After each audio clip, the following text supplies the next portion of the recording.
Yes, we're back in it. Live and direct from a tinfoil covered armour-plated Mercedes. Barriers. Big shout out to all the rebels tonight. From the Falls Road. The farther you take my rights away, the faster I will run. You can deny me, you can decide to turn your face away. No matter, 'cause there's something inside so strong. I know that I can make it, though you're doing me wrong, so wrong. You thought that my pride was gone. Oh no, there's something inside so strong. Oh, something inside so strong.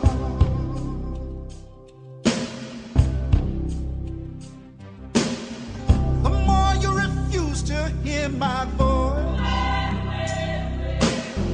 the louder I will sing. You hide behind walls of Jericho.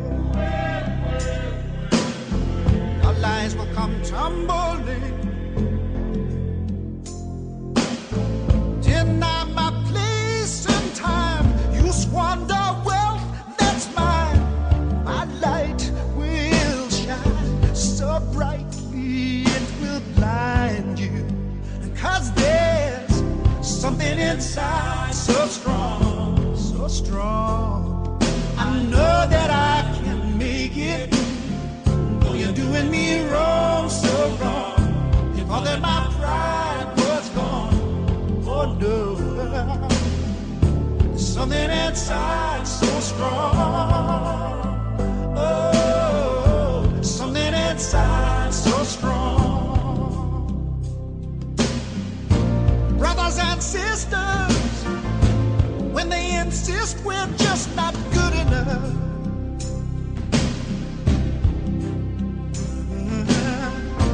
well, we know better. Just look them in the eyes and say, we're gonna do it anyway. We're gonna do it anyway.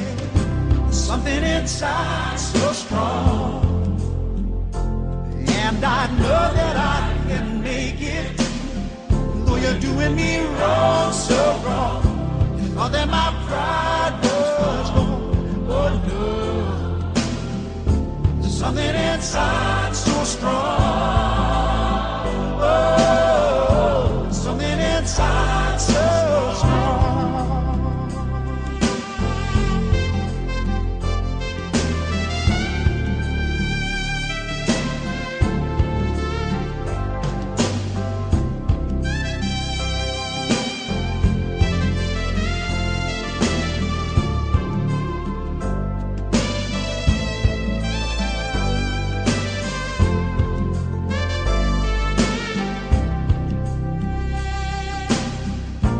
Brothers and sisters, when they insist we're just not good enough,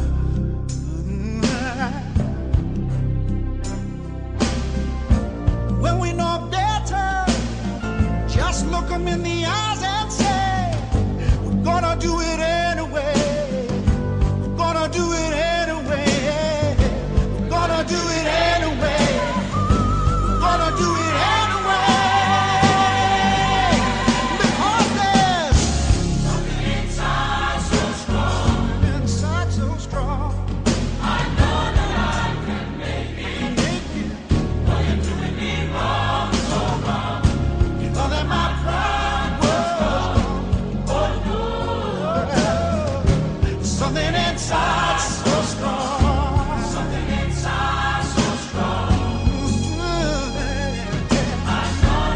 can make it. But you're doing me wrong. Yes, we're back in it. We're back in it. We're playing that song for everybody in the Falls Road tonight. And you know me, wherever there's action, wherever there's a story, And there's a crackpot on the loose. And we've got a good brother on the line coming here. A good brother who's either in the falls or has been on the falls tonight. He's been falling about the falls anyway, probably. Hello. Hello. Thomas, how are you, Hello. bro? How you doing, my man? Jesus Christ, Tommy, you're looking well. You can give us your name or you can give me your nom de guerre. What's your nom de guerre or your name? My name is Chuck from the fucking huddle board. Round of applause for it, Chuck. Where have you been tonight, brother? Can I just say before I go on, Go on. it's a pleasure to be speaking to Scotland's finest amateur satirist. Don't you be calling me Scottish now. You'll be getting an instant fucking ban. I'll be hitting you with a ban like Hugh Keevins hit me with a ban. Don't be calling me Scottish. I'm undercover with this accent and well you know, it's fucking slander. Thomas, we're children of the world. Assalamu alaikum. Assalamu alaikum, alaikum salam. Allahu Akbar, brother. Allahu Akbar. God is great. God is great tonight. Akbar. Wait, were you in the falls tonight? God delivered the verdict today, Thomas. The Falls Road was waiting for. We were What was it waiting for like? What was it like? It was unbelievable, Tommy. I must say, I was out with my family. Everybody, as soon as we got the phone calls today, the whole family came together this evening. About maybe 9-10 of us headed out. Brothers, my wife, father, cousins, and we all just knew it was time to go. It was time to get out there and just take a deep breath. There was family members who were imprisoned. There were family members who had been through hell, all at the behest of the woman who today went where she belonged, went down the tubes where she belonged. And Tommy, there was children out here tonight in West Belfast and in North Belfast who weren't born, no memory at all of what happened when Thatcher was there, but who knew. And they didn't ask any questions because they didn't need to. Because they knew. They all knew what was happening, what was going down, and they knew that today a woman passed away, a woman left this earth who should have been taken away from the earth a long time ago. And we're thinking of people in Chile, and we're thinking of people in Cambodia, because you supported the Khmer Rouge and sent SAS troops in. She actually described the Khmer Rouge at one stage as moderates. People who practice appalling genocide on their own people. We all remember the film The Killing Fields and the stacks of skeletons and skulls in schools. If you remember, the Khmer Rouge practice was to slaughter teachers, and she facilitated that. The slaughter of teachers, and today Western propaganda teaches you about a young girl from Pakistan who was shot in the head by the Taliban, but they forget that she sent the SAS in to help slaughter teachers in Kampuchea and in Cambodia. They forget all that, and they completely forget what happened in Ireland, but Ireland didn't forget her. No. Ireland didn't forget her, Tommy. And I'm telling you now, this place was erupted tonight. Fireworks, children in the street parties. Remember last year when Kate and William got married? Well, our district had it this evening. The other side of town had their day. I was walking along the top of the road there this evening with my father, going from bar to bar, and the cars were flying up and down with Irish flags flying out of the cars. Jesus. And celebrating, beeping the horn. And as I'm telling you now, them children did not need to know. They knew. And Bobby Sands wrote in his prison diary, "Our revenge will be the laughter of our children." Jesus Christ, our kids enjoyed themselves today. And you know, I took my kids through to Edinburgh for this Dunkin' Donuts, or whatever it's called, so they could... I went through to taste an American capitalist thing. Was it Creme Donuts, or whatever it's called? And we feasted... we feasted in Krispy Kremes when Thatcher died, and I couldn't believe it. After me, I'd only was intended doing a wee quick show, and then lo and behold, when I saw that first of all, right, it came through on the boards here when I do the show, and I thought, hold on. So I had the Twitter on, and then I saw the first Twitter, and I said, Thatcher's dead. And then I went, hold on, I need the huddle board. So I went on the huddle board, and the first one was the top. Thatcher's deed, and no huddle board deed. And I went, that's it. And I was fucked. The first song for Marcella, straight on. All my good friend Charlie boy. Charlie's my friend. Charlie was the first to break the news on the huddle board. And I stayed in Charlie's home in Glasgow on many, many occasions. He's my hero. And he broke the news today. Nae Mayor Pish. She's gone. She's gone. And people, tonight I was in several places along the Falls Road tonight. There was sad faces, there was crying, there was tears. And I kept telling them, we've been waiting on this day for years. Enjoy it, make the most of it. No, but you know, see the emotion. See that emotion, right? But you can't. You've got to take everything, because straight away I felt the emotion of happiness, but then sadness, thinking of all the people. So see these emotions. That's why we're celebrating, because we remember the sadness that she brought, and by having a tear for those people who have died, who have suffered an injustice, and then we have, like you say, the laughter of our children that we can celebrate. So my wee bit was to just, the kids had promised them, I thought, just go out there and just... and watching the news and telling about it and hearing it. And as we were driving back, I had to pull her out the motorway because I was live on the radio, and I'm screaming down the radio, and I'm giving it, you're an evil bastard, you're an evil bastard, you were a warmongering bastard. And the bastard, what do you call him, Lively or whatever, he's like, oh, we can't have debate like that, you have to calm down, you come on.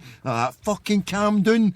And so, and passing on the stuff to the stuff to the Waynes, we need to tell the Waynes how evil this bitch was. Tomas, you see in Belfast tonight, there was none of that. There was none of that. There was just unbridled joy. Joy. Beautiful. Unbridled joy is how I can... That's the only way I can describe it. I was in 3 different bars along the road. 3 different bars, 3 different places. Very different characters, very different types of places. A social club, a bar, another social club. And the atmosphere was exactly the same in each of them. And everybody was just fucking smug tonight. And I was sitting looking at Nelson Mandela, who that woman, that fucking beast, labelled a terrorist and shit. And her, I tweeted to Nick Robinson today, that fucking baldy knobhead off the BBC News. Oh, she split opinion. Some people loved her, some people hated her. And I tweeted back to him, but you loved her, and your fucking mates, you and your mates in that union of conservative students had to hang Nelson Mandela t-shirts, Mark fucking Dingwall, and the serial killer William Beggs. Exactly the same. Hang Nelson Mandela. And she refused to take on, when Irish people were pushing for it, were pushing the embargo and pushing the economic sanctions on South Africa. She fucking refused. There is where she sits in the history of the fucking world, and that will be remembered. That will be remembered. And see our kids today, I couldn't believe it. I'm nearly 40, and I'm standing beside my dad, who's nearly 70. And I said, Dad, did you ever think you'd see us? And he says, I'm just glad I did. Yeah. I'm just glad I did. I'm glad I did. And he's looking at his friends, Kieran Doherty and John McDonnell, 2 hunger strikers, who passed away. And he's standing tonight with me with eyes full of tears, you know, and shrugging his shoulders going, I'm glad I did. And it's an affirmation for our people that we outlived it. And I told my dad, Nelson Mandela outlived her. Mm-hmm. She slaughtered him. She called him a terrorist. You know, and her quote was, the ANC. If anybody thinks the ANC will be in power in South Africa, they're living in cloud cuckoo land. Well, who the fuck's the cuckoo? Who's the cuckoo? Mm-hmm. Not me. It's not our people. It's not the Irish people.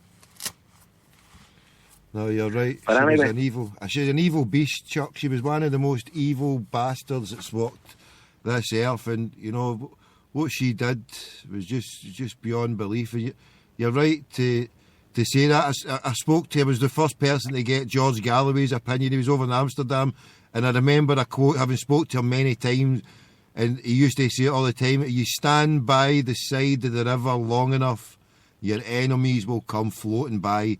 And this enemy was the enemy of all. This was the evil personified in a woman that you will never see, and hopefully will never see again, mate. But yet, the people that she represented and people who were behind her, these fascist bastards, they're still in power, bro. They're still there. No doubt, Tommy, but I'll tell you something here tonight, and it was something that we reflected on this evening here in Belfast. There was 3 parties in Brixton today. Yeah. And they were throwing about cartons of milk. And there were street parties in Glasgow today. Yeah. And the same views were being expressed. So we're not on our own. No. And you see, whenever I was a child, I'm a child of the 80s, and I remember collecting tins of soup and stew, which you don't fucking get now. Tins of stew for the miners. Right. And this was coming at a time when young people from mining communities were in Belfast carrying guns in uniform.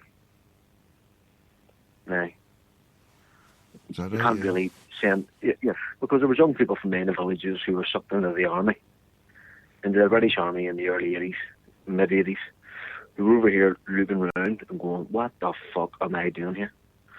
These streets that I'm operating look exactly like the streets where I come from. The people are facing exactly the same problems. And we had fantastic relationships with people with radical and left-wing and progressive groups from England. So I remember as a child with my mother going around and collecting tins of food to send to England, to the miners. And none of those things would be forgotten. My dad will tell you about being arrested in Durham in the early 80s, going over and speaking to people in England. And it's such a fallacy, the way they try and have off the working class, and they try and say, oh, these bastards in Ireland are scum or whatever. And we've all been reflecting over the last few weeks on what happened in the case around Gibraltar. But actually, we had a lot of support in working class communities in England. And when he didn't succeed in blowing Thatcher up, some communities in England were absolutely gutted. Absolutely gutted. So it's a working class thing, Cam. You're absolutely right. It's about socialism. It's about progressivism. And people like Margaret Thatcher come and go. And that's the point I was making to the young people I was speaking to tonight. Animals like her come and go. Always come and go. And you'll hear people saying, oh, it's terrible. You can't say that about the dead. What would you say about Hitler? It's the exact same. What would you say? This was a woman who sent special troops in to help the Khmer Rouge. That should be on her gravestone well before Ireland. Well before Ireland. Well before the hunger strikes. Well before Lochgall. Well before Gibraltar. She helped the Khmer Rouge. Absolute international pariahs. And there's a woman who helped the Khmer Rouge. Yeah, no doubt about it. She was one of the biggest sponsors and backers of terrorism at the time when Ronald Reagan, her best friend, at the time he was committing the biggest crime. The only country to be found guilty of terrorism was in 1985 when the CIA backed the Contras and killed 500,000 people, a liberal estimate, and they were found guilty at the highest international court. And she, at the time, the only countries that stood against it when they were vetoing, right?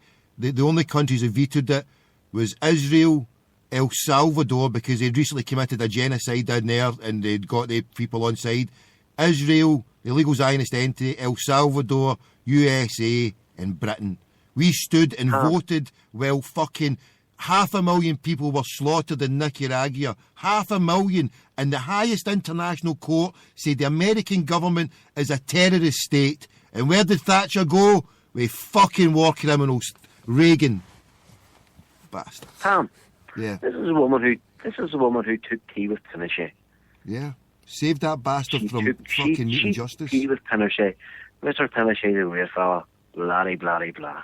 Listen, I was trying to explain, as I was saying earlier on, there was people down there tonight who were emotional, who were upset, right? Because they'd seen their friends die. Yeah. Because of this woman. And what I was saying to them was, look, listen, you've all outlived her. Nelson Mandela's outlived her.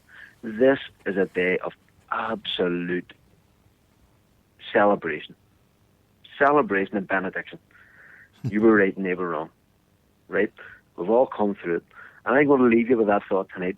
We've all come through it. And people get down and people get annoyed and people say, oh, it's terrible what's happening in the world today. But I'm telling you now, right prevails.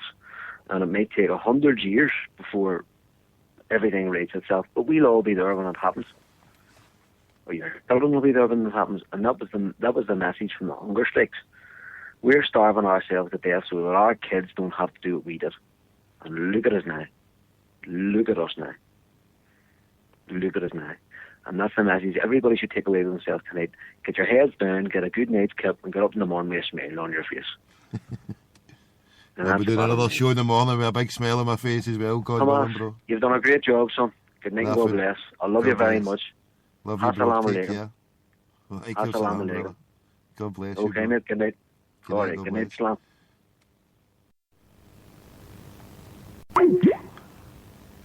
Well, he's put a smile on my face. First time I spoke to that brother. Thank you for calling me tonight, brother. Thank you for calling there. It's a wonderful joy. We're going to get the hardcore brother for the suicide who was on, who was on just previously. We're just going to take a wee break here, a wee interlude, a wee musical interlude, to play something nice. We need to play something nice. Wow, yeah, we need to play something nice.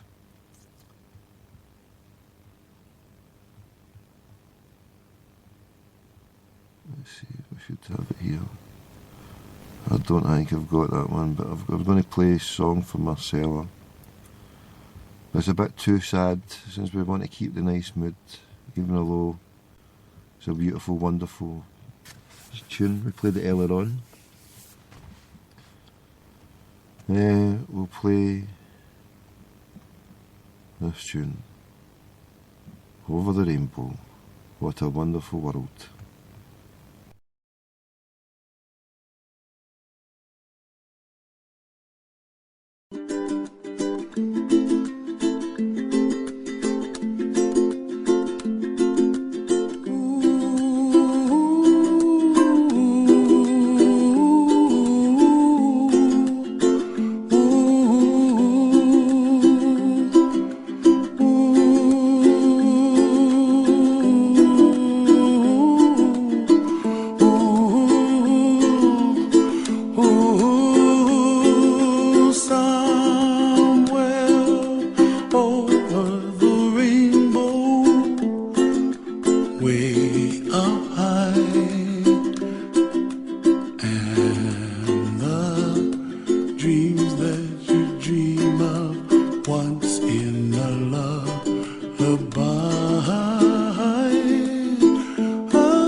to myself, what a wonderful world.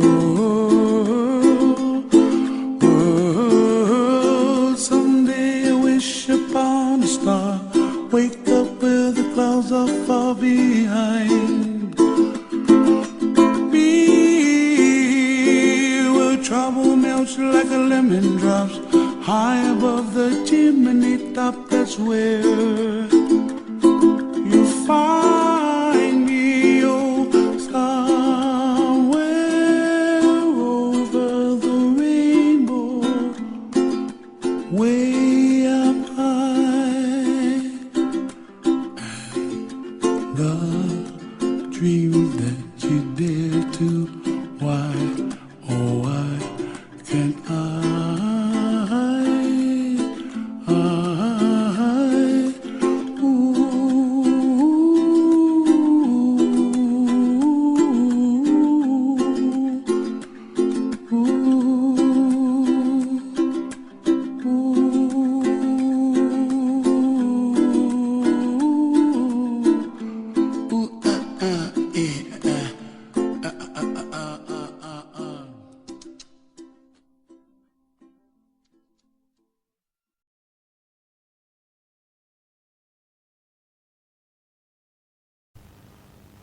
Yes, a little bit of silence there brought to us by our friends in the Noise Abatement Society, and that tune goes out there to that lovely brother who phoned us there, Chuck.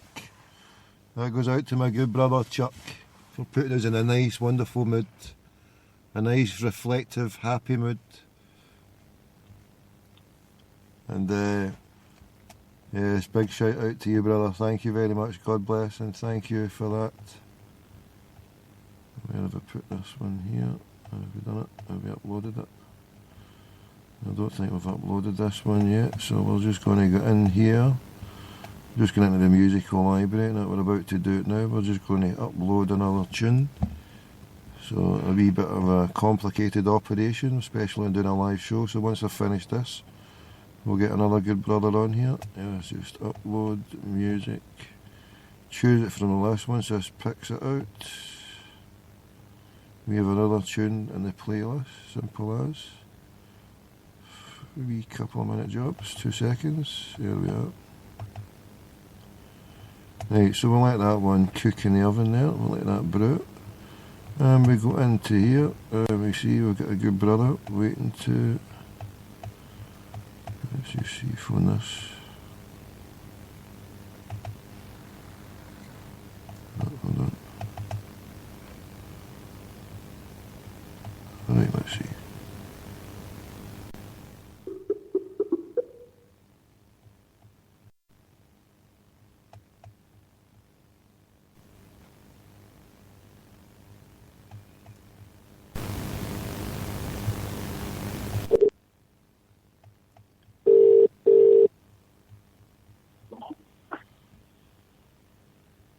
Hello? How are you doing, mate? Alright? Yes, we move effortlessly from the Falls to Rutherglen.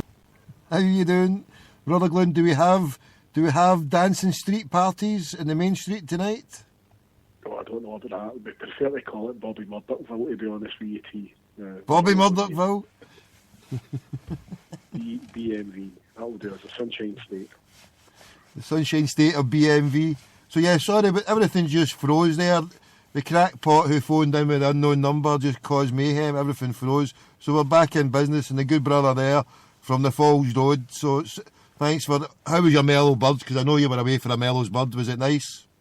It wasn't too bad. Succulent birds, mate. No, it was, the call we took there was excellent. I mean, obviously, when I was on earlier, I was talking about, obviously, the aspect of with me with the trade union side of Tommy, you know, and obviously the National Union of Seamen, I was saying they had to amalgamate with the Rail and Maritime Union, which Bob Crow is obviously one of the top men who's a controversial figure for unionism. So, you know, the the seamen still there sort of thing, you know, but it's more dotted than it was, but it's quite ironic. You see all these people, obviously you and Chuck were talking about, everybody who Thatcher criticised or she demonised or she spoke cheaply or laughed off have proven to be, whether they're still alive or they're posthumous now, whether it be Mr. Sands or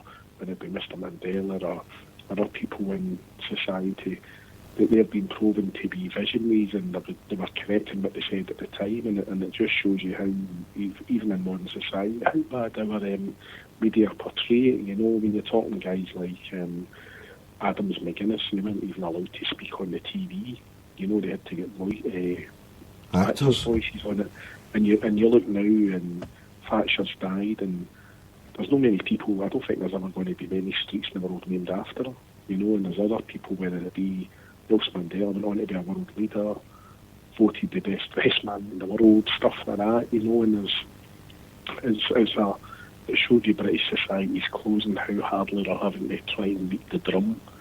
I put out a tweet, I was quite flippant about it. I mean, the actual Thatcher caused more damage in Scotland than the Luftwaffe did, Tommy, you know. That's the way I see how she was. She closed more factories down than them, you know. She did, mate. You better believe it. You better believe it. So it's as we said earlier, and hopefully it's. I mean, we had New Labour before the Tories get back in, and listen, if you're a Tory, you're a Tory. I've not got a problem with it. You know what you're buying into, sort of thing. But the people who were Liberal Democrats and thought it was going to be great, hopefully, with Thatcher dying, one of the positives is the fact that people will look back in history like your daughter and say, my God, you know, this is what Thatcher did and Cameron's doing exactly the same, you know, give herself a shake and get rid of this outfit. Well, do you know, yeah, because a part of the news that I saw today, they were talking about how in 81 and how she decided to cut in the middle of the recession, she cut, and then before you knew it, by 83, 84, we were 3 million, 4 million, well, 3 million official, probably 5, 6 million unofficial, you know, unemployed. But, you know, the real damage that this bastard's done to this country, I think we're just at the tip of the iceberg, because this recession that we are going through just now, there was a guy, is it Alan Friedman, who inspired this Reagan coined trickle-down economics, but this new way of, you know, doing business with the capitalist system was set up. You know, the way that she facilitated it and to be allowed in this country, you know, ahead of other countries, sold the rights of Britain down the river for our oil or our gas, our telecommunications, the stuff that you said there about the seamen, the merchant navy. I mean, there was very few protected species under the eyes of Thatcher, and that would be the military, and that would be the police and such like. And look what's happened.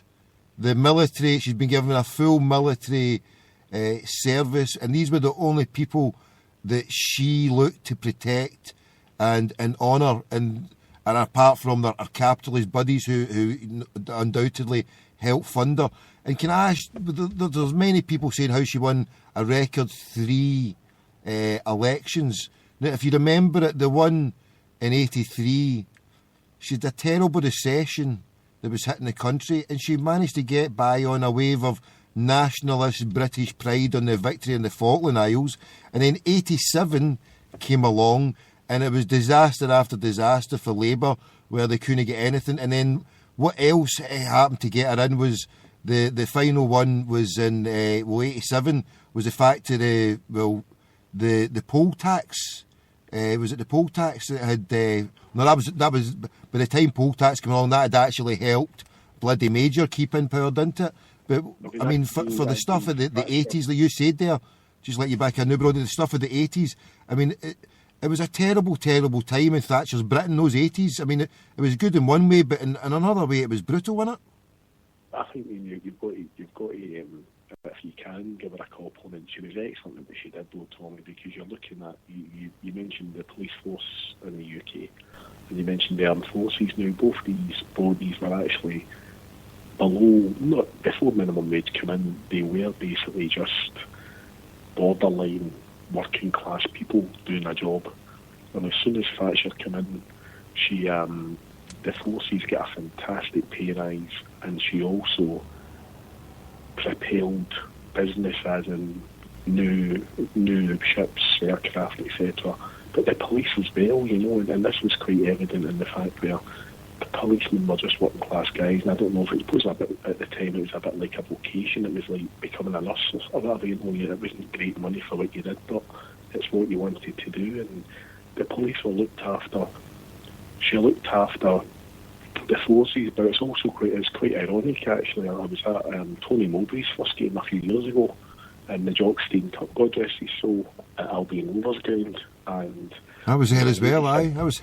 Well, I was sitting beside a lady who she had the hammer and sickle, the sickle tattoo on her arm. So we were talking away, and she was there with her partner, etc.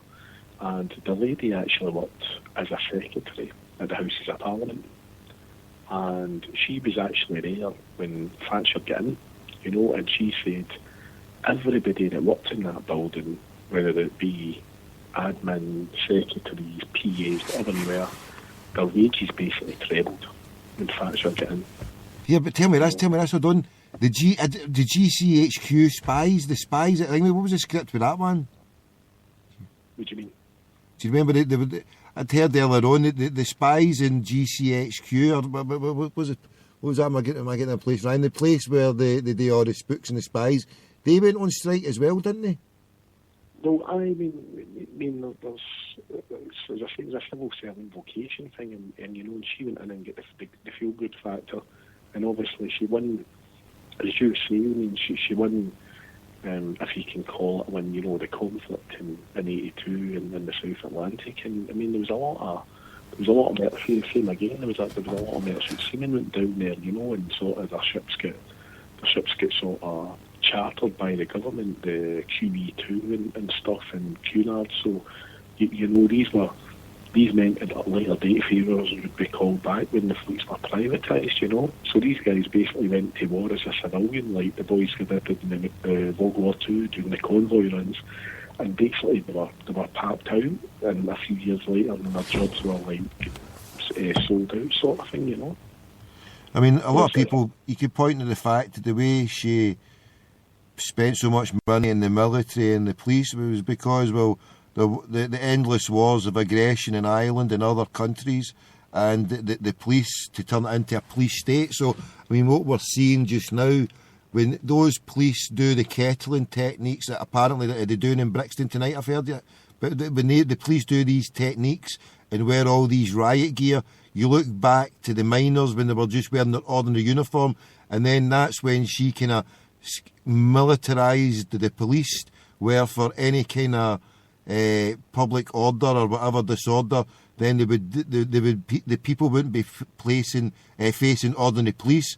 They're facing a near military force. So it's almost a police force enacted upon by Thatcher, because she knew that people were going to fight against it. She saw people fighting against it, from the militants of Wapping and the militants in Brixton. You know, that she was realising, and there was tremendous social upheaval in all the communities. You know, if you look in early 80s in London and Liverpool and all places, it was a terrible place. If you look at it, the place was in uproar, wasn't it, in the early 80s because of this bitch? Well, I think, but I mean, there's also, I mean, obviously I worked away for years and I worked with a lot of English lads, and it was funny old thing, everybody who went to see was usually for places where Maggie had wiped out any sort of chance of getting a normal job in industry. But I worked with a lot of lads.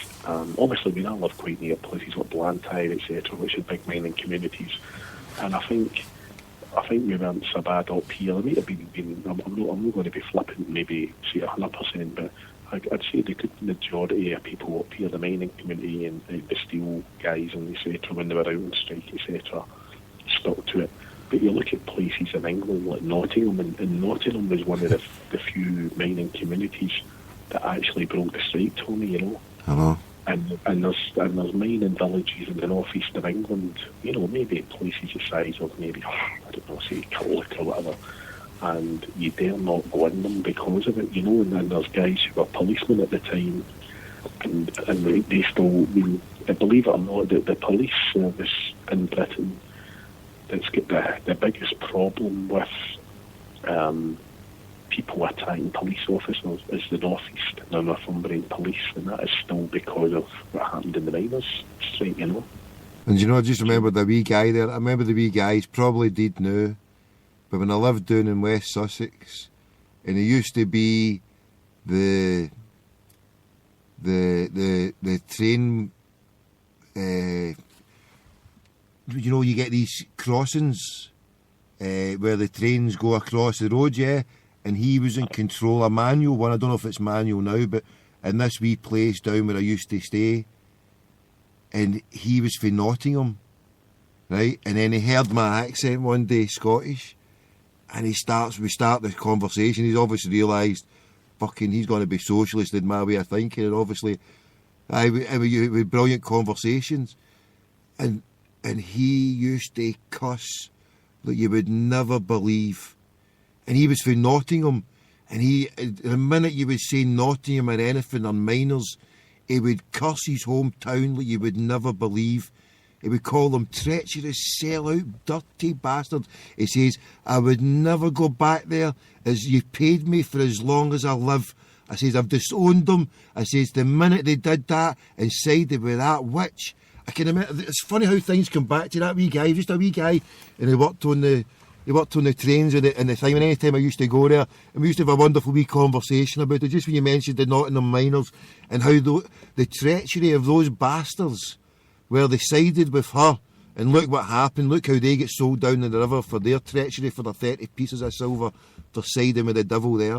I mean, it's still when teams like Newcastle and Sunderland still go down that area for football, and it's still some of it, you know, when you're talking about, you've moved on a generation, even 2 generations, Tommy, you know, so in the Riptide, I think it's quite a Scottish TV, you know, it's not the early on all day, I refused to watch those channels, you know, they told that much nonsense about her when she was alive. It's going to be worse now she's dead, but it's quite ironic that the Scottish TV is actually be allowed to say she's actually died instead of just going into liquidation, you know, and bringing back money, you know. Yes, they'll be wheeling somebody out, an expert saying that this is there'll be a new code, that she didn't really die and she's come back. You know what I mean? But it's also it's quite. I tweeted earlier. It's ironic the fact that you think, you know, there's people defending her, and you know they might not know better, but you're talking about a lady who died. I mean, I'll say lady, I mean she's died, right, and whatever, but that's probably the nicest thing I'll ever say about her. First and last time I'll say it about her like that, but you know, she's died in a bed in her Ritz, and you think of the people who died in the prisons, whether it be South Africa, through the apartheid regime she supported, the children. But you know, she died a lonely old woman. Her husband died 10 years ago. Her son wouldn't go near her, her daughter wouldn't go near her. She died a lonely old, miserable old cow for the last 10 years. And my granny suffered from senile dementia. I wouldn't wish it on anybody. But, well, she had a long, drawn-out existence at the end. Instead of her... But you look at Tommy, the guys, as I say, people died in prison, the famous 10, and God rest their souls, in the north of Ireland. You look at the poor conscripts on the Belgrano, you know, I mean, I don't know if you're aware or not, obviously, with my background, but the Belgrano used to be an American cruiser, and that ship survived Pearl Harbor. Did it? It was an American cruiser for World War II. It took slight battle damage and was bought over by the Argentinian Admiralty, whatever their name is told, and I mean, that was actually obviously sunk when it was going away. And actually, I worked with a lad who was actually on the submarine that sunk it. And really, aye? They listened to the torpedo going towards it, you know, and those young lads didn't know where they were, just who does an enemy ship, they're going to sink the surface ship.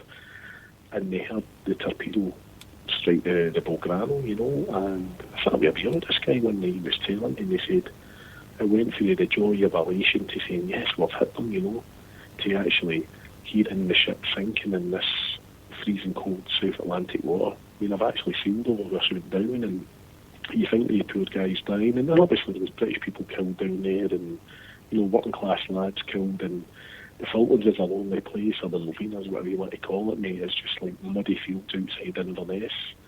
You look at the people who died there, you look at the Hillsborough disaster, you know, the tragedy and the people, how they died there, you know, and okay, she didn't do anything about it, you know, she was, so for anybody that says, oh, you know what, she's at peace in the papers, it's the only good thing is, and, you know, she may have some decent family members who are upset, but the one thing I would say is there's actually people in the world tonight, whether it be from Merseyside, the Lanarkshire, Argentina, the Falklands, wherever they are, there might be people sleeping a bit better tonight knowing that she's away, mate, you know? Oh, definitely, mate, definitely. Somebody's saying there's riots in Brixton here. I've seen a riots in Brixton. Can you confirm that? Have you got anything there that can back that up? Actually, I've just seen a picture on Twitter before you called me, and they've got the Brixton Academy music arena, and they've actually, somebody's climbed up and they've put Maggie Thatcher's dead, ha ha, and on the billboards, you know, so that's quite a good one. But obviously in Glasgow tonight, and obviously backing up Saturday with a fact, it's just great to see Glasgow once again becoming the socialist hotbed it is, the Red Clydeside, Tommy, you know, and it's got a bit... The only place in the mainland, as they call it across the sea, the only place in the mainland where the British troops have been turned on the people. That was over the rent strike, when the people came back for the First World War. It was the only place in Europe. It was the first place in Europe outside the newly formed Soviet Russia that they had the hammer and sickle flu.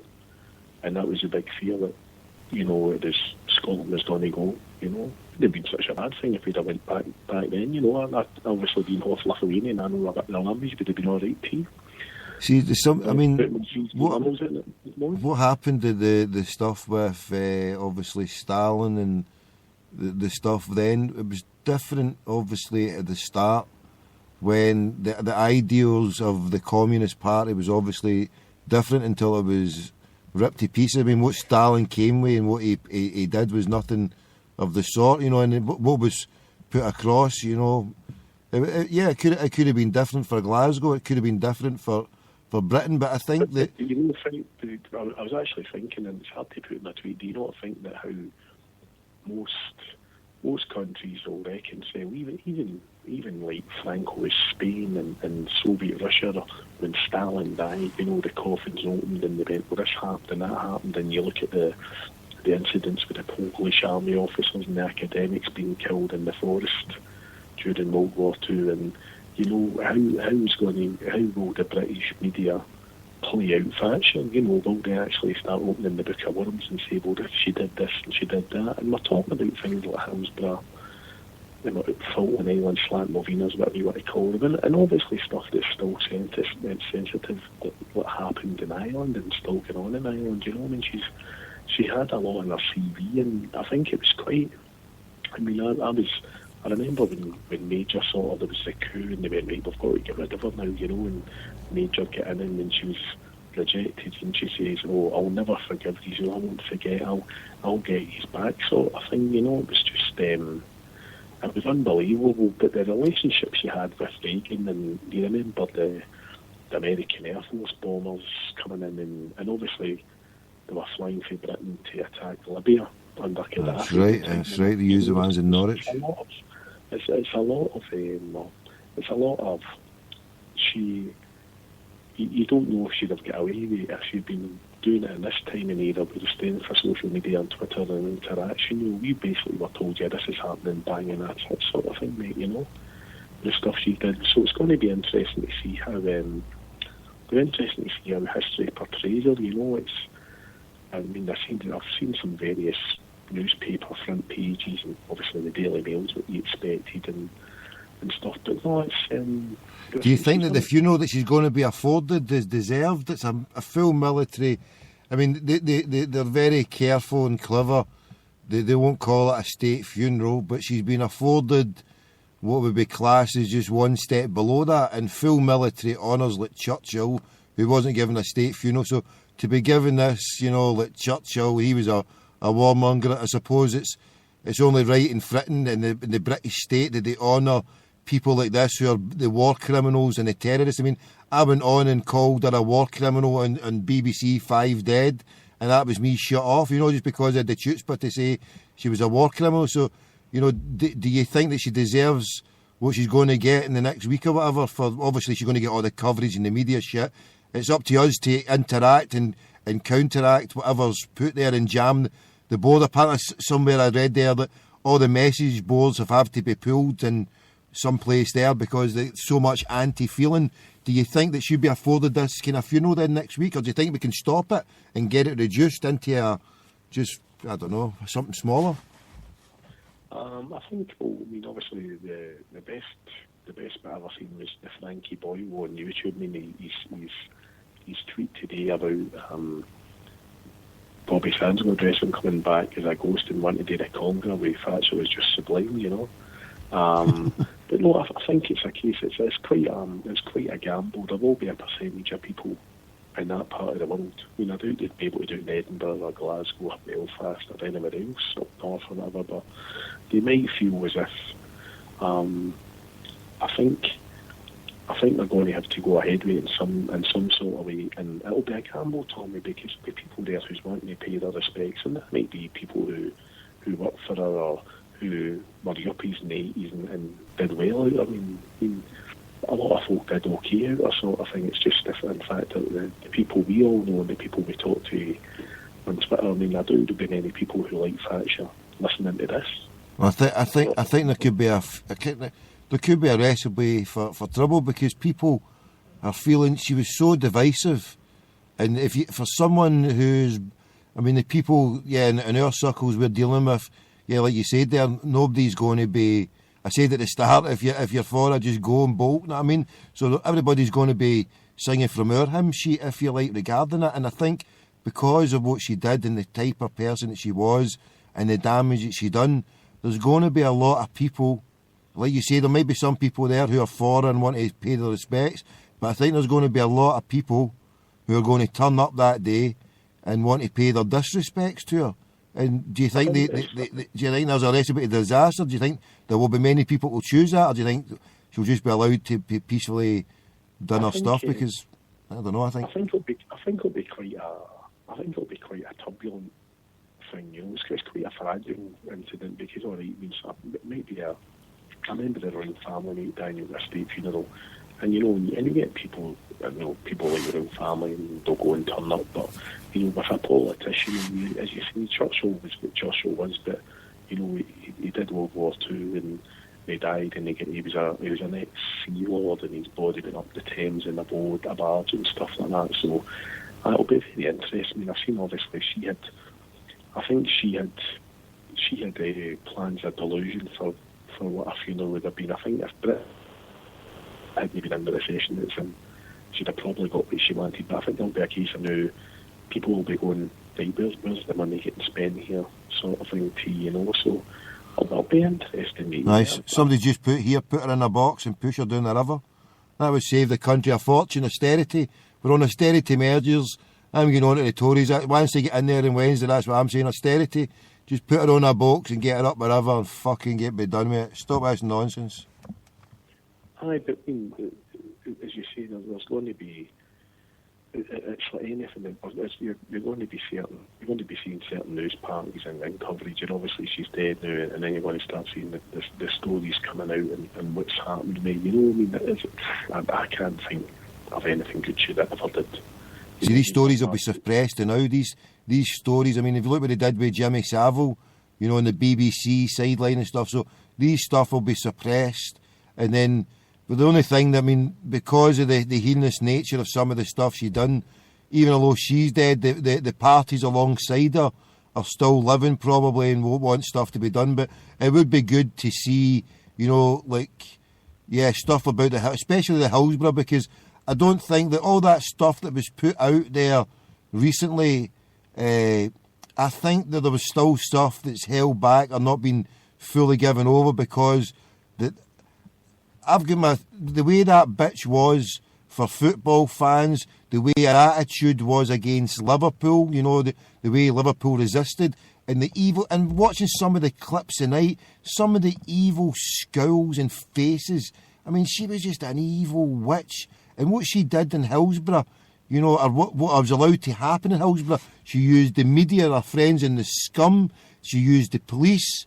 There was a whole cover-up, and it was from the highest levels. Her hands were all over it. Her government hands were all over the fact that Murdoch used a cover-up, and the police, they covered it up, and it was state killing, because those people were in pens. They were in pens that were put there by that bitch. The Scousers were treated like not even second-class citizens, third-class citizens, pushed into those pens by coppers who had scant regard for their lives. And I think this is a crime that she did. I mean, look at all the rest of, from Chuck and everybody else who can bring all the crimes that she's done. Just another one. But there should be stuff that should be coming out, and the sooner the better. But do you think, like myself, it's going to take a while before shit like this will come out then? I think maybe there might have been a time frame where it was going to have to come out if she'd still been alive or dead. And I think that they'll should be cremated or whatever's going to happen to her, and then I think it'll be a case of it will start trickling out, you know, and then you're going to have the ripple effect, and then it's going to build and build and build. But I think it's an interesting thing. I think it showed you the leverage of the country, the fact that the football authorities decided today it would be up to the teams of Manchester if they were going to do a minute's silence, and they never took it up on it, you know. No, there'll not be many. I remember the day, because I heard them talking about it, and I said that to the way. I said, you better go and get that jersey. I said, that's significant about that one, the 1985, you know, they're doing the retro tops. And I was thinking about that day when we all held up the red cards. I was in the main stand that day, holding up the cards just slightly to the left, obviously, was it to the right? I can't remember where I was in the stand, but I can remember holding up the cards to her. Were you at that game that day, Collar? I wasn't actually. You weren't at the game, Collar, that's it. Red cards, you're kicked off. You can't talk about that game then. You weren't there, Collar. You can't talk. You never held the red card up to her. You're shocking. Even then, as a young teenager, I was having an SFA boycott. I knew how bad it was on the discount, you know. I think Campbell Ogilvie was a ball boy that day. Is that how you were boycotting it? Campbell Ogilvie, like, he's going to bump the country for 95 grand. I'll bump this game, I'm not going. But to lighten the mood a bit and get a bit of cash and carry going, if you don't mind, just camp. People think we're getting imposters. So I was going to tell you about Paul's boot lunch on Saturday night. No, wait, I just want to see that.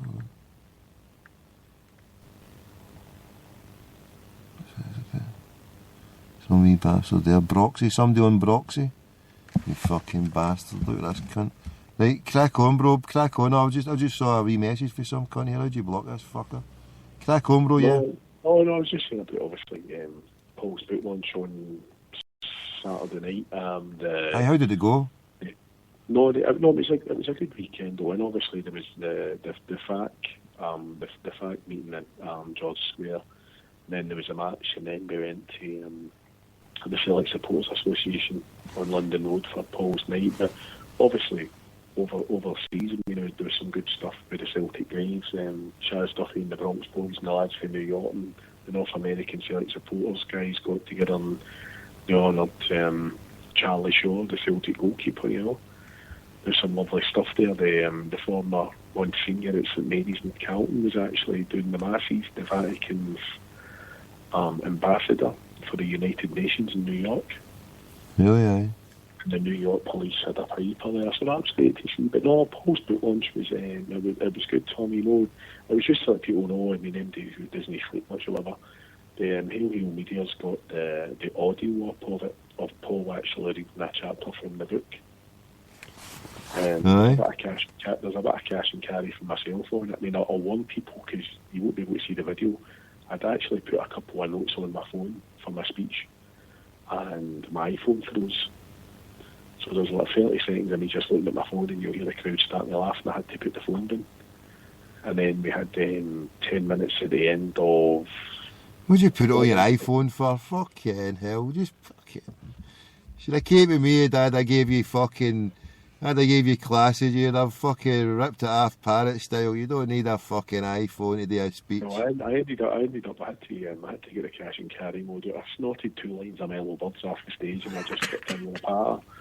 So no, it was a great night, and then the Paul did his reading, which was excellent. It was a surprise at the end, yeah. And then we had the Quadrophenian Zone, and that's the first I've ever seen them live, Tommy. And I swear to God, mate, that they've really raised the roof. But that's the fourth. It's the Paul's fourth book launch I've been at, and we've had some great bands at them. We've had the Wakes, we've had the Armadans, etc. But you know that these guys off of the south side, so you knew they were going to be good. But the and what's the tune that they play about my gig game? What was the name of the tune? Well, it's quite ironic. I tweeted them about it actually. They've got a song called Maggie, How Long Maggie Till You Die, and that was the last time they'll play it with the words probably, because she fucking died yesterday. So it was quite surreal to see I was at that book launch. But there's one of them. They did a 20-song set. They did songs like Joe O'Donnell,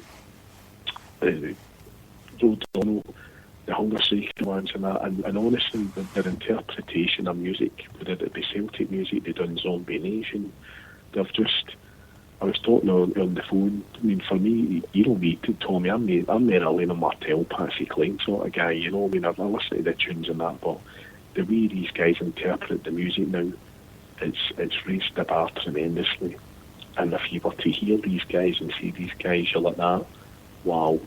You know, so any other bands who are very good, obviously, they aren't playing instruments, but any other bands who maybe, we've all maybe been to gigs where bands go through the motions and it's just like a cash and carry Foster Allen version of certain songs you get.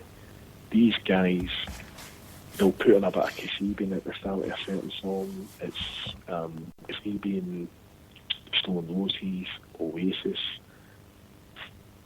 for the SFA song, 67, Lisbon. Their set is just fantastic. You know, I mean, I know they're trying to get over to New York. That's what they're planning. So when they overseas, I know Chaz is having a bit of dialogue about getting them over there, etc. But if these guys, obviously, Deco will be like this. If you can get these guys in Toronto, you would sell out the Rogers Centre. That's how good they are, mate. You know, there was a lot of people there on Saturday night who their music. Here, how are you getting these boys across? I mean, it's all fair and good, but if he's getting him across, I want to be. How's he not getting me across? Oh, it's all just because you can sing a few Tama chanters.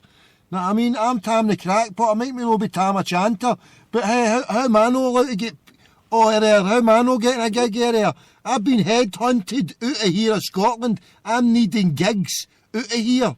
I'll turn up with a Taliban mask with a big Palestinian scarf around me and a burqa, but I'll do a gig if you want. I can do a gig anywhere outside a zombie nation, so don't be touting anybody else on my show unless you're touting me, brother. And that's out to you, brother, out in the Toronto area or the Bronx, but I can't go through Bronx the front way. I have to go through Vancouver and back the way, you know. Charlie and the boys will not have a look in the way I go through it, you know what I mean? But anyway, what are you saying, caller? Don't ever put anybody forward, put me forward for a trip abroad. Dear goodness. I don't need a return ticket. I'll just take a one-way ticket so we can save in the airfare and the environment. Just get me a one-way ticket out here and I'm off ski. No, it was also good in the fact that Paul's book is #1 on Amazon. Oof. You know, which is some achievement, but it was good because there was guys, you were missed and we'll talk about, you know, yourself. I mean, obviously, the event was sponsored by Chaz in the Bronx. There was Sam McLeod for Aberdeen, lovely again, and there was Paul for Luxembourg who helped sponsor the event. But there was Celtic Dreams were there, Mr. Cameron for the Celtic Network. We KK, Chris Kumara, who the boy who done the Tony Rott, and he actually won the strip. He won the raffle. I was like Campbell Ogilvie edition at the raffle tickets too, you know, but he won it and put it back in there. And the boy who won it was actually Jed Fedeni, who listens into your stuff. So no, it was a fantastic night, mate. It was just good to get everybody there, you know. Simmy and that, the boys that listening to your stuff. But no, it was a fantastic night. I wish I could have came, mate. I really wish I could have came, but I've just I'm a hunted man, mate. I'm a hunted man these days, mate. I can't put my face anywhere because you never know when clousers going to jump about with cameras and wanting to get my fizzog on. Once I've safely escorted my fizzog out the country, then I'll be gone. I'll be gone for a full-scale lobotomy. Or you'll be needing man to look at my Caparoi of the place. Me and the Sexes have got a plan. Me and Polly's got a plan if Peter PLC's not out the door, etc. Next season ticket money's for our New York road trip. We're going to hit the States, so we can put you in our luggage case. We're going to go to Chazzy's for a week and make some of Polly's world famous camel cake in a wee deli still for a week, have a working holiday, you know. Now put me down for some of that. But if the Quadrifinis are going first class, you're not going to be packaging me up in a suitcase. I'm wanting first class or even business class with the Quadros, boys. You can't be putting me in no. You can put me in the hold. I put me in the hold. I don't care. Put me anyway. You need to put me in the hold if you want to get me into that country. I tell you. Carry Mr. T there. Don't put me in no plane sucker or something. You know, crazy fool. Do you know the boats? Can we not get a boat across? I'll get a boat. I think it's a 6-day passage if you go on a cruise liner. So. Is it cruise liner? Do you know these all passage ships? I'll slum it by the thing, mate. Do you know is there no any old ships that go across it? Do you know any Chinese ships that go carrier? You know, I can really slum it. Chinese carrier ship across the Atlantic. I'll go for some of that. There was a great story where there was a lassie who she was free and she was a zombie fan and she wanted to escape Glasgow after they got liquidated. And she ran away to sea. She got drunk one night and she ended up in a boat. And she stowed away in one of the guy's cabins.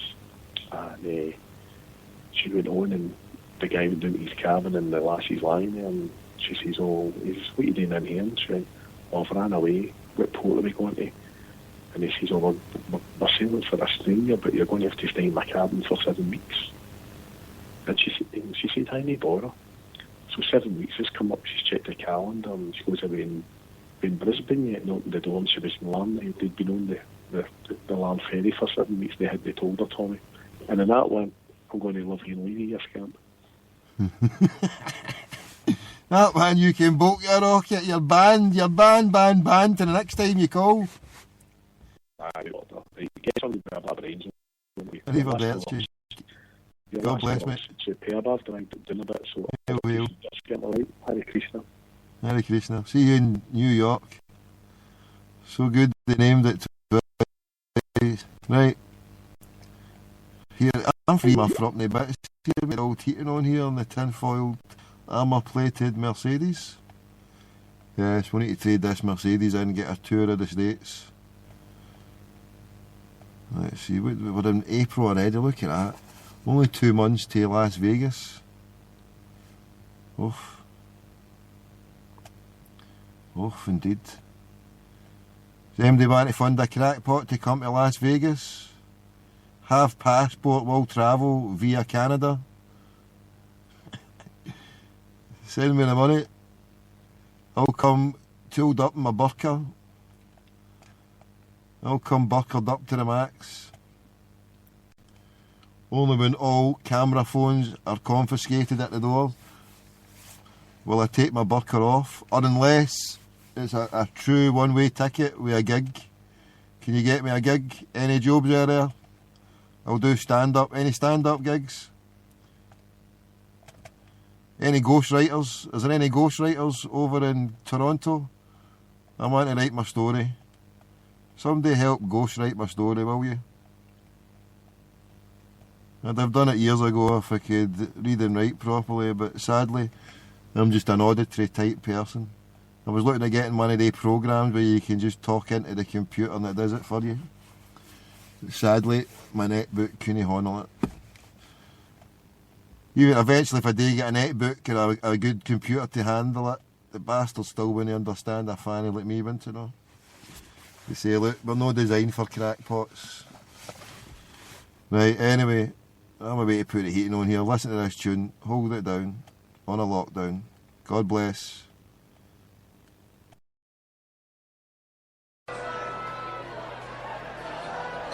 Dedicated once again, folks, to those who gave their lives in hunger strike.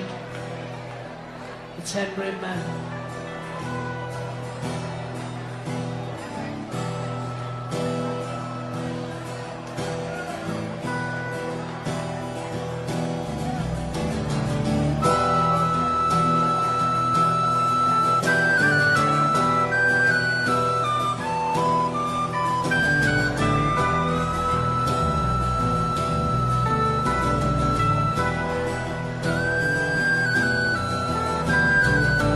Cloud of smoke came over Belfast. Another man had died, and I watched them shock and disbelief as grown men stood and cried. But their tears of anger soon turned to tears of pride as they realized the sacrifice of the 10 brave men who had died. 10 brave men, those 10 brave men.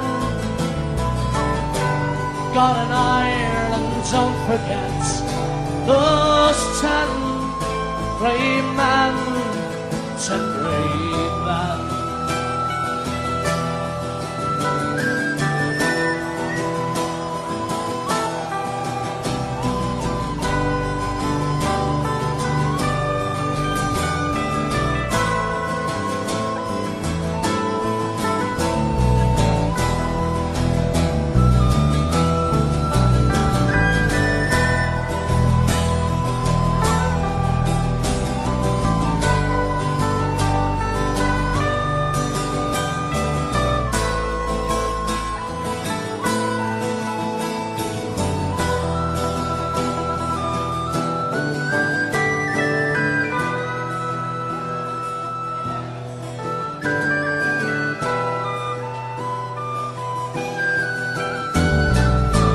Stones and bottles and bed-beds announced the death of each brave man. Joe MacDonald, Francis Hughes, and MP Bobby Sands. Women came out together and they knelt down side by side and prayed, God in Ireland, don't forget the 10 brave men who have died.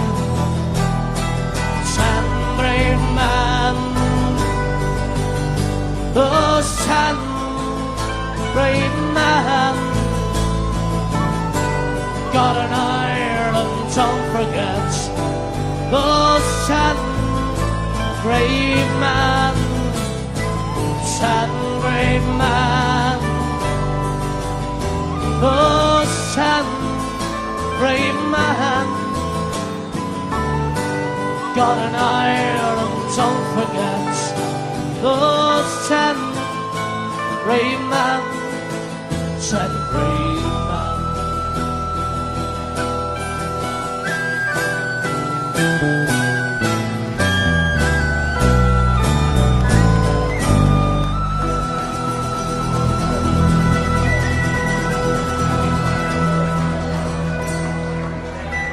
Thank you.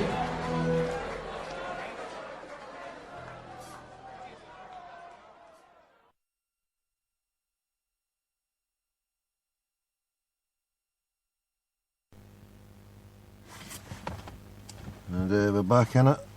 If you're going live, we may have a technical problem. Hold on. We may have lost the wire. The wire's out. The wire's out. Shit. Right, hold on. We're back in. That's it. Plugged in. We're back. We're in.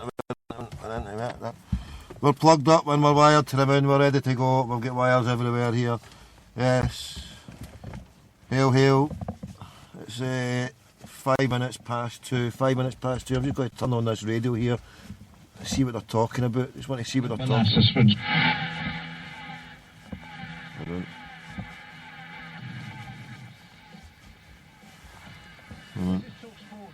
Extra time. I'm Mike Graham with you all the way through the night. Coming up in this hour, we'll talk to the Honourable Mike Summers, who's a member of the Falklands Legislative Assembly, on Baroness Thatcher's passing. Yeah, we're talking about it in Talk Sport. We're going to infiltrate Talk Sport now. The former leader of Liverpool City Council, a little bit later on in the show as well. Right now, though, Russell Hargreaves is here once more to have a bit more of an in-depth look at some of the stories making the back pages. And once you get past all the coverage of Baroness Thatcher, it's there's quite a lot going on. Yeah, absolutely, Mike. We touched it, we obviously on the... Right, anybody see that Chuckles Green interview today?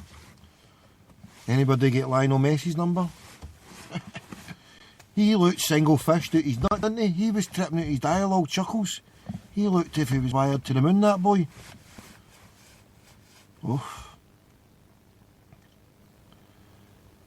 How dare he slander my good mate Imran? How dare he have the chutzpah to say things like that to my good brother Imran? Right, hold on, I need to see what number we've got flashed up here. Right. We'll put our Billy from Belfast. Billy from Belfast. Let's see. We'll put my Belfast number up here. Don't think I've got my Belfast number in that studio. Let me see. Come on, hurry up, you. Right, account. We're just waiting for the account details to load up here. And we're holding it down a lot down here. Say 10 past 2, 10 past 2.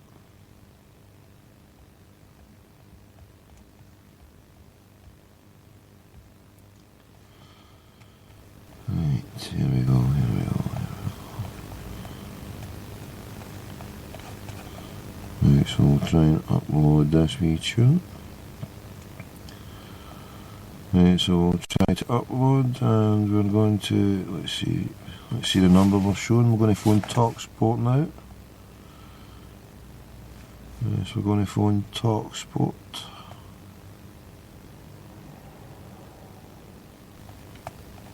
2 seconds if we can find a fucking number.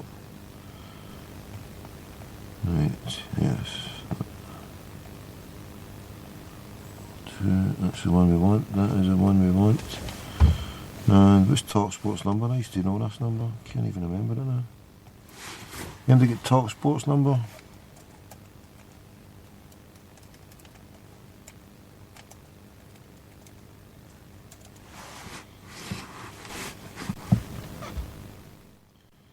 $8717, is it? Calling TalkSport, the UK's #1 commercial radio station. Calls to this number are charged at 10 pence per minute from a BT landline. Calls from mobiles may be higher. For the very latest sports news, show info and much more, go to talksport.co.uk.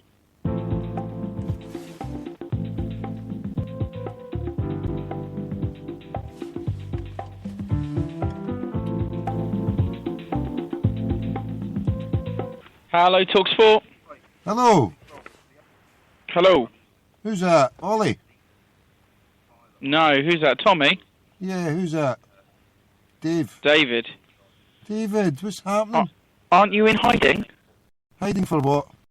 Your Rangers phone call. No, I done another one today. I did one today. Why? Did you hear it all then, yeah? Yeah, I've heard it all. Who'd you call today? Ian Black. Oh, what did he say? He used to be a painter and decorator. When he didn't get paid from Hearts last year, he went to do painting and decorating. So I said, look, I'm working for Sevco and you better go and get your painting and decorating job on because Charles Green's told me to phone you. You have been chosen. I suppose the question so, and then we were doing a show, spoke to other people, spoke to the person who used to work for your show, who worked for your programme, George Galloway. I was the first person to get Galloway's take on the old Maggie Thatcher dying. Mm-hmm. So is there any chance of getting me on to get my opinions? On what? On Maggie dying? We're not taking any Maggie calls at all. How no, Davey? Huh?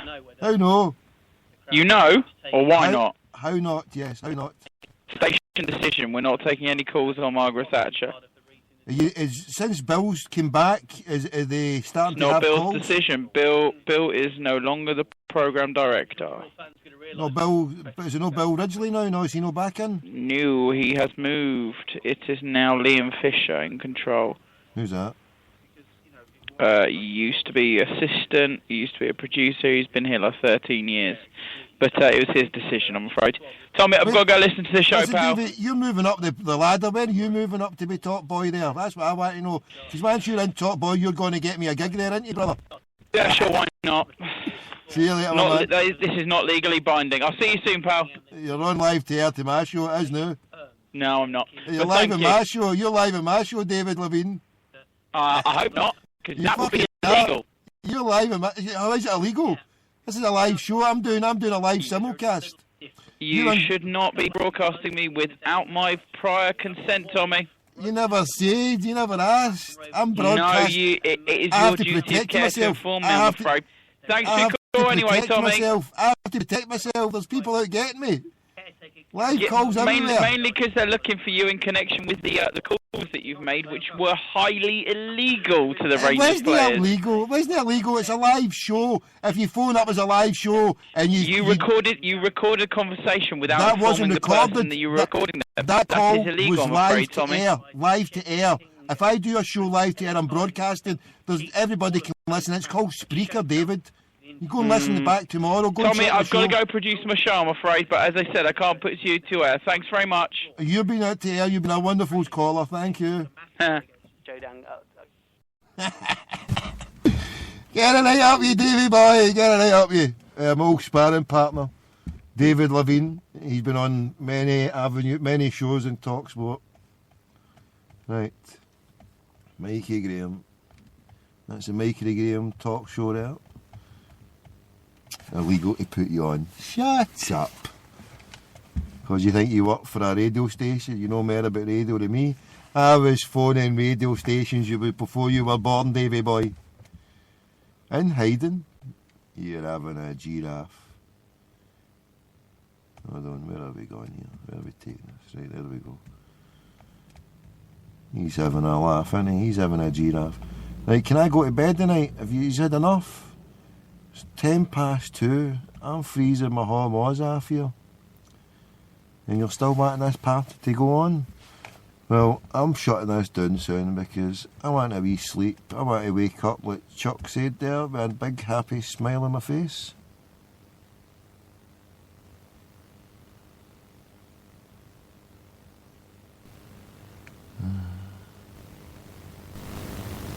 Larky boy from the huddleboard.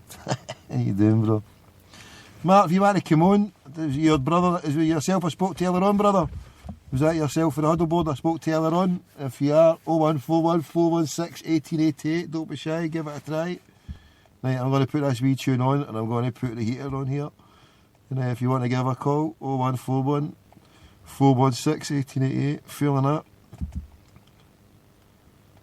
that. We'll be back tomorrow morning with a big, dirty, big, great smile on my face in celebration. Again, the party goes on.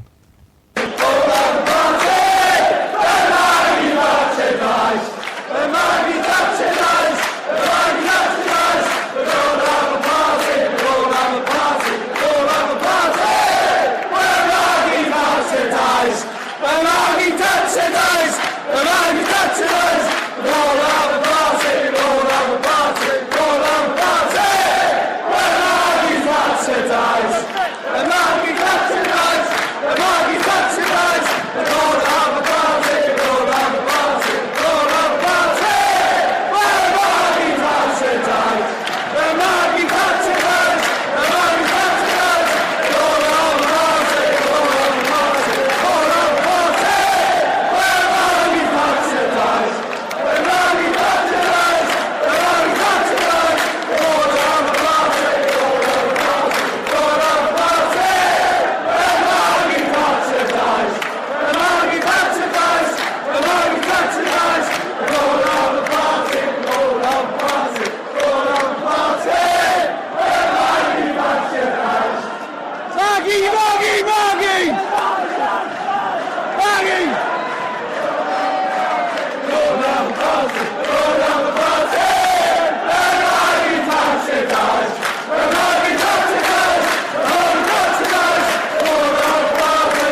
There we go.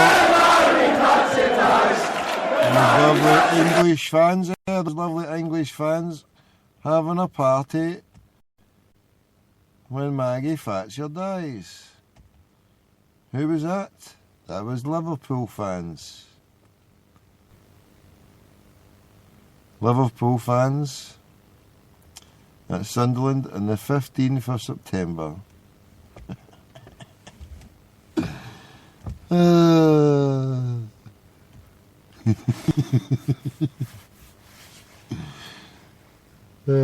dear. Right.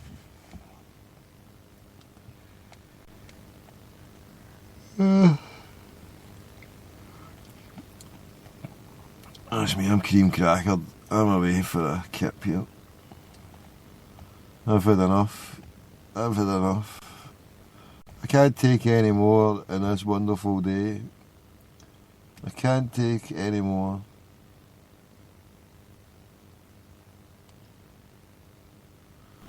Aurora, what do you mean you're after your bed? Get back here. Don't you be sneaking out. How dare you? It's 2:15 in the morning, you're sneaking to bed only 9:15. You're shocking. Shocking, brother, shocking. You got a point. Oh well, she died today, she'll be dead tonight, she'll be dead tomorrow, and she'll be dead tomorrow night. There is no comeback, there is no new co. We're just waiting for another liquidation. And the good news is I can break to you tonight, The liquidation of Sevco is on the cards. It's on the cards, it's a coming. Can all use people who like the booze? Can your livers hang out? Will your livers be able to take it? Another liquidation. Oh dear, I don't think people can handle it. I don't think anybody could handle another liquidation. Or could we? It would just be too radio rental to get another liquidation. I mean, could we possibly get Chuckles liquidate? I'm going to be phoning a good brother tomorrow to see if we can get Chuckles to hurry things along. We want a liquidation part 2. And we want it now. Or at least before the funeral. Aye, can we get a liquidation at the shite house before the funeral? And then the treble's on. The treble is on. Who said the treble wasn't on? The treble could be more than on. If the clergy goes for a second time, And Thatcher's dead. 3 in a row, and it's cheerio. Right, we're just looking for our play-out song. Mark of respect, we're finishing it off now. 90 minutes, we could be getting into injury time. And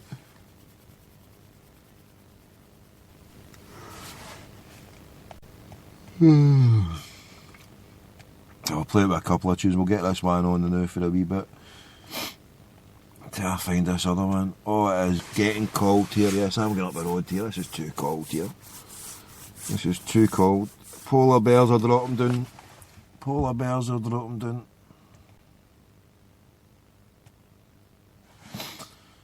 I'm sitting here, freezing my hormones off. Oh. Get the hood up. Get the hoodie up. Come on, computer, move your hormones here. Let's get down with this computer. Come on, Tay, hurry up. Right, I'm just going to load this on, then I'll drag the other one across. So we'll finish with these couple of tunes here. My computer's frozen up here. Yes, my computer's feeling the cold. You know when it's cold when your computer freezes? headphones. Drag it right over. Drag over to the second one. You're fucking...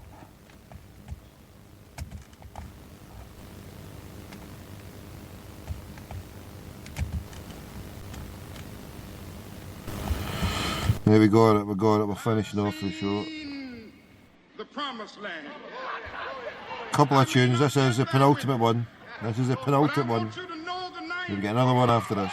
That we as a people will get to the promised land.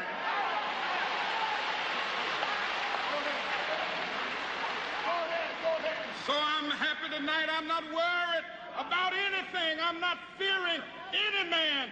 Mine eyes have seen the glory of the coming of the Lord.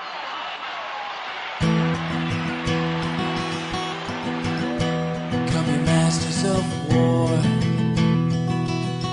You build the big guns. You build the death plate.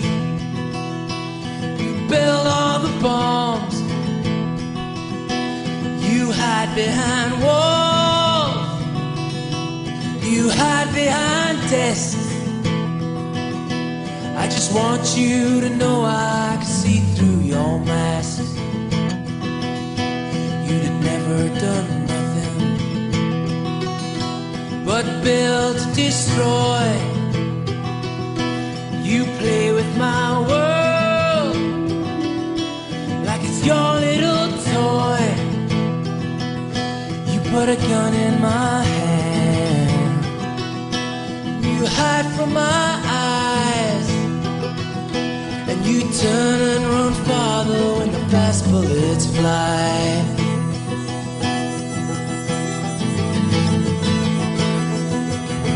Just like Judas of old, you lie and deceive.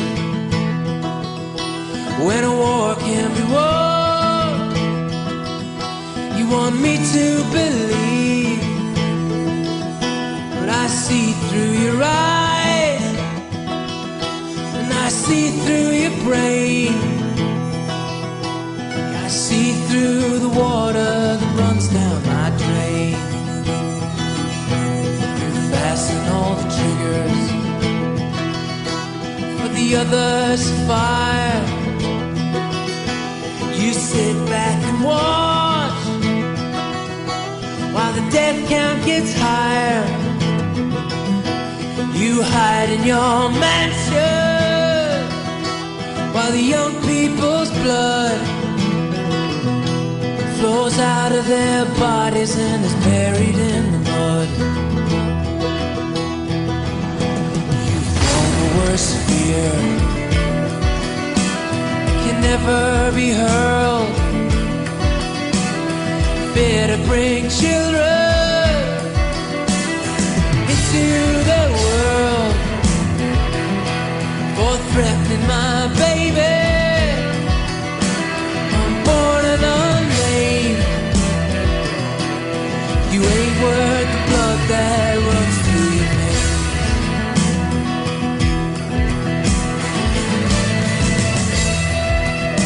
How much do I know? Talk out of turn.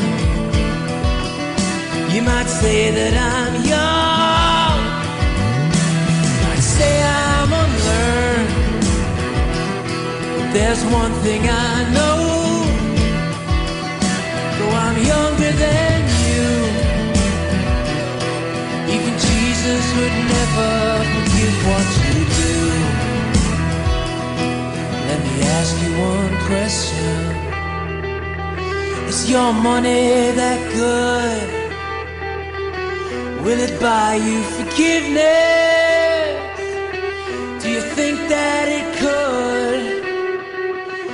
I think you will find when your death takes its toll, all the money you made will never buy back your soul.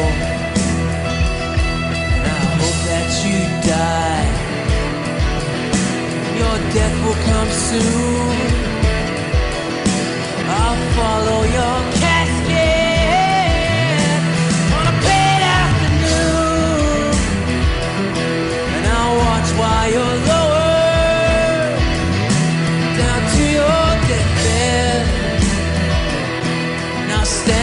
your grave to make sure that you're dead.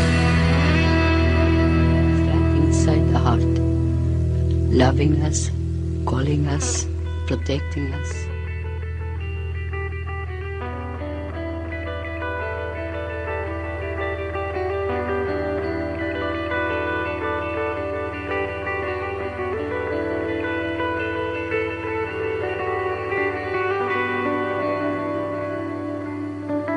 Don't give up now.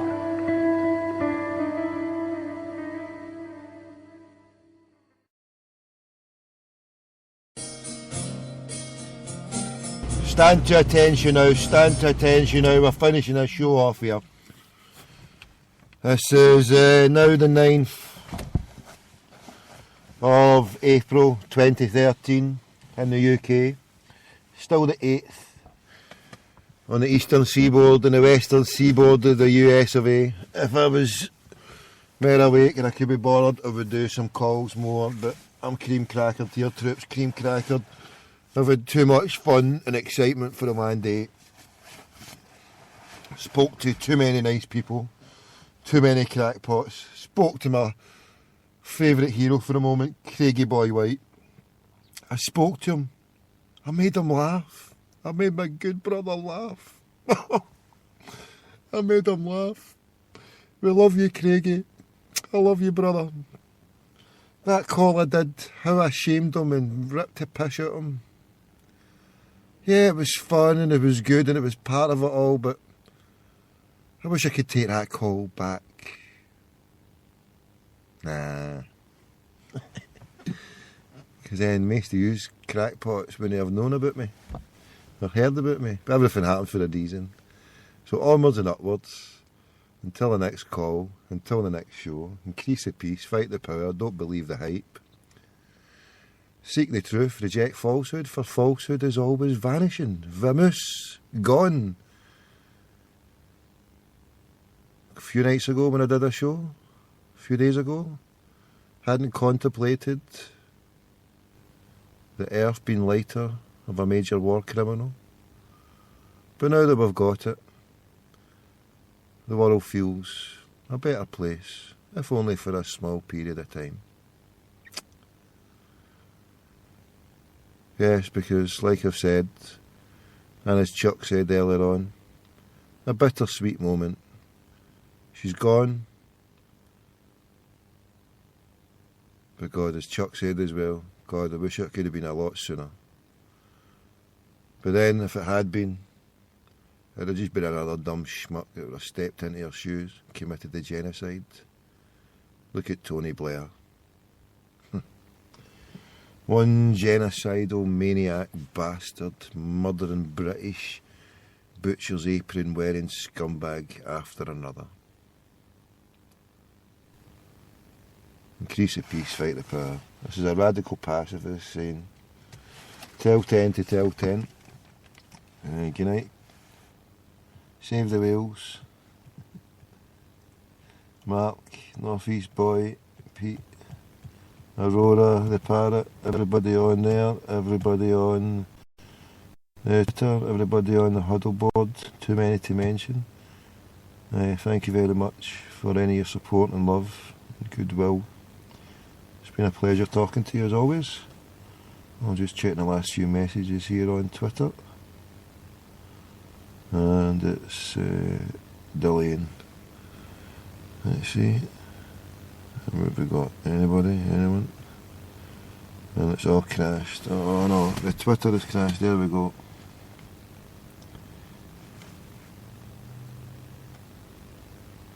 Aye, what's this?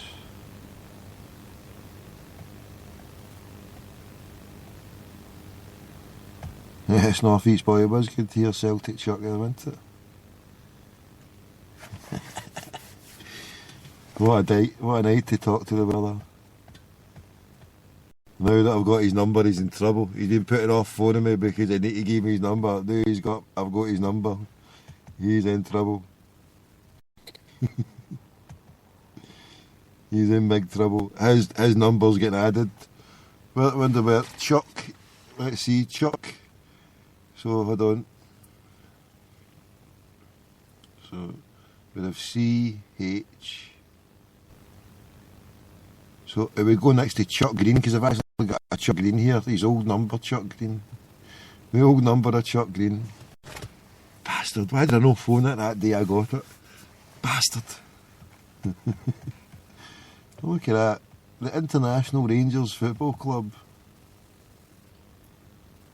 Oh, a 52-week high was at 93 pence. They've been up as high as 93.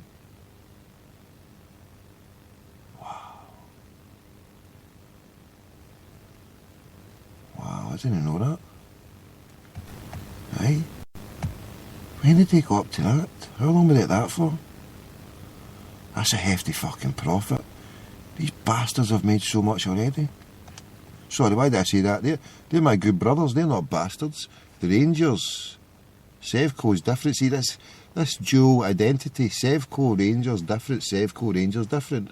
Old co, new co, new co. See, it's all fucking semantics. You know, I'm getting sick of it. I'm going to phone BDO. Spoke to a guy there before. Now it's fucking balls out time. Had enough of this shit. If they want to be old co Rangers with all their titles and get your fucking money out and pay 50 odd million to the butcher, the baker and the candlestick maker, and while you're there, give me 20 fucking grand, because I want out of here. Fucking zombie nations day my tits in. So it went up. What?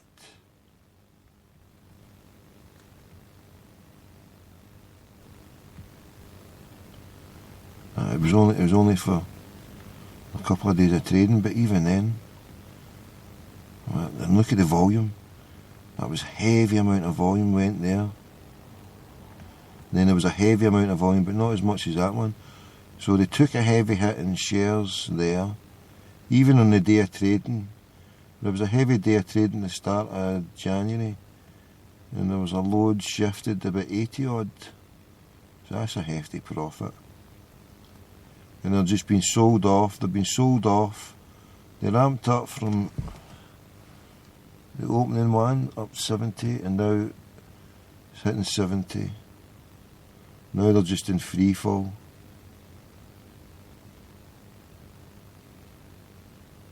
This is a scam and a half.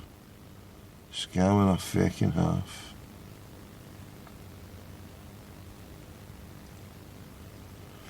So just imagine it, right? Just imagine it.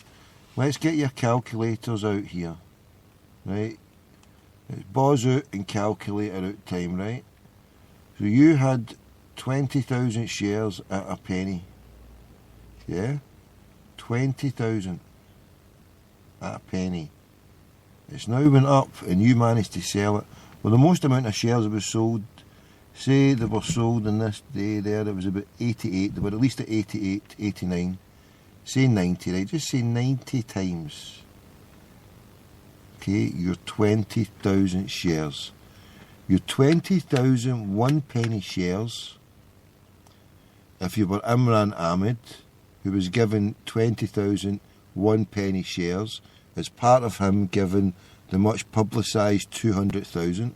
So Mr. Green's, what he would call his P friend, what I would call my Asian brother, Salam Alaikum, then that would be £1.8 million. If Imran Ahmed sold his lot of 20,000 shares the day when close to 80,000 shares were sold at or around 90 pence, that's 1.8 million. Now for an example, that 800,000 shares, just say for an example, half of them were to sell, half of them were to buy. Is that okay? 50%?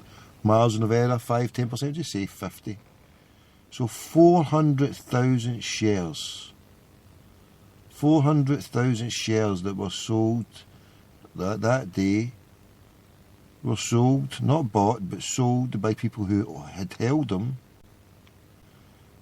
Okay, those 400,000, just for example,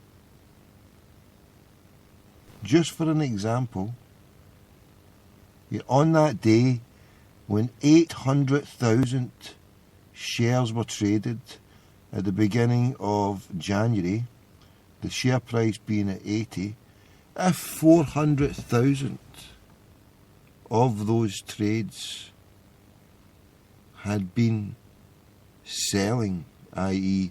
shareholders, that shareholders would have it at 1 penny, then you're looking at a grand total of 36 million.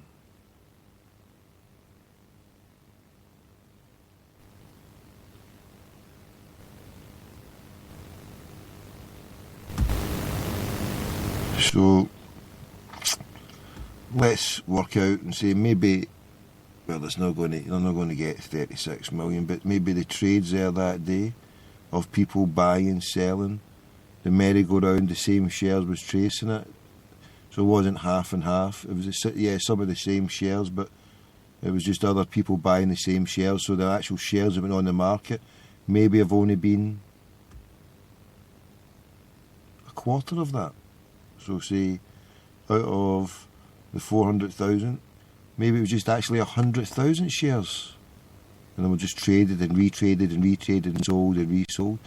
So even just at 100,000 shares, so just taking it on a liberal estimate basically, of the 800,000 shares traded on that day at 90,000, what we're looking here, right, what we're looking here, at a liberal estimate, at 90 times that, you're talking a cool 9 million. So of just 100,000 of those shares on that day in January 2013, this January, traded at roughly between the 88 to 89, 90 mark, traded on that day at 800,000 shares, right? Whoever's posted that on my Twitter, I'm going to retweet it. You can go into the chat there. John McLean, well done, brother. I salute your courage, your indefatigability, and that is absolutely phenomenal. Because with that information there,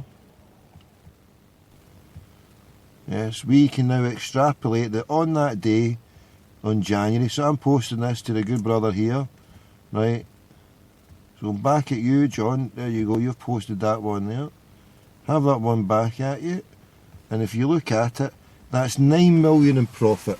And if the good brother's listening to this, or if anyone else, you can see how this company has made huge amounts of money, and the people who have invested it, Margarita Holdings, Blue Pitch Holdings, are away with bundles of cash already.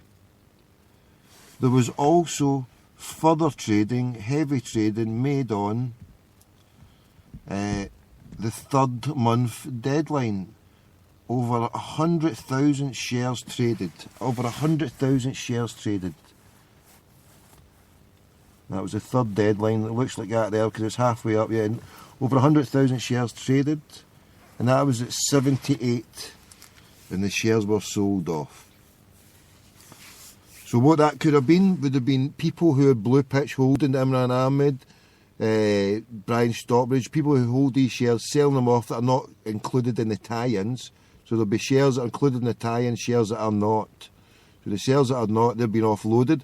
Who buys them? Well, it's private investors selling to institutions, and then the institutions sell it through the market for people who are coming in to buy it. And the less and less people coming in to buy it, it forces the price down. Ergo, we're now in April and the price is touching 70, where at the start of March it was up at close at 80. At the start of February it was up at a close of 88. At the start of January it was up over 90. Spectacular fall. When it only started, and when it was first put out, and it came on the price here, and I'm looking at the screen, 76. And it was floated at 72, I think it was. And it took an instant jump, went straight up there, made even more money.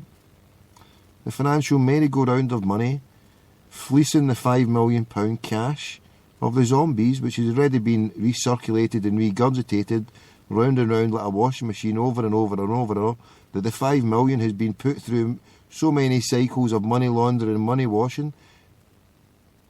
You couldn't tell if that money came from Hologram Tam or the Bank of England. Oh no, sorry. So it's a license to print money, fake money. You know, they actually used to hang people who produce fake money. And then the bankers, who were obviously head of the banking cabal and cartel, realised that if we ever get caught out here, they're going to come and hang us, because the exact same crimes and misdemeanours they put against people who were counterfeiting their money, well, making money out of thin air. If the people realise that these banksters are making money out of thin air and they're just counterfeit money, they have stolen the rights to control the money supply. They have stolen it. And so they took away the punishment of death for creating money. There's your bankers for you. They're shite bags, one and all. Anyway, stand to attention. Stand to attention. We're out. God bless. Good night. Hail, hail. Increase the peace. God bless.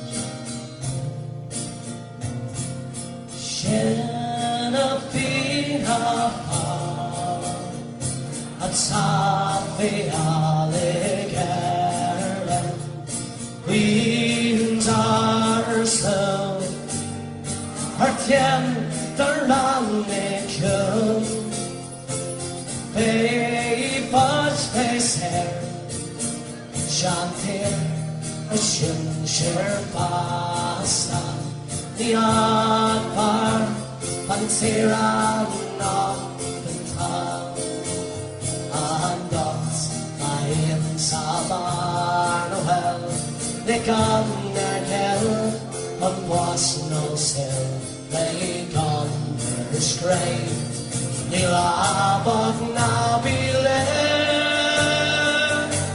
Charlotte canning around of him. Thanks,